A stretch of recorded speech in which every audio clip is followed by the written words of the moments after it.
หยังอายจังมาขังน้องไว้จากกันหัวใจไม่ให้ใครมาต่อแย้ทั้งที่ผ่านมาอายนั้นไม่เคยดูแลอกลูกผู้หญิงคนนี้นับวันอ่อนแออายไม่เคยแค่มีแต่เหยียบย่ำกันเอง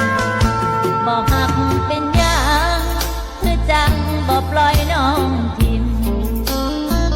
หรือยังไม่อิ่มไม่พอกับการคมเหง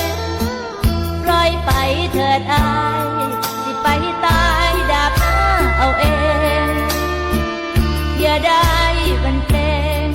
ปล่อยให้น้องไปตามทางปล่อยน้องไม่สาบ่แม่นว่าหามบ่ทางก็ต่างไม่มีหัวใจให้กัน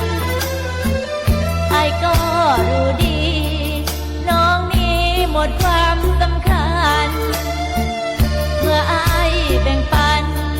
เหตุใจให้คนที่สามวันดีคืนดี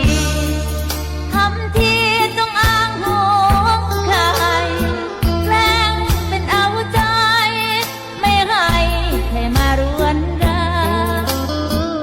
ทั้งที่ผ่านมาสายตาอายเคยมองข้ามอิ่มอดก็ไม่เคยถามเหมือนถูกจองจำตาราง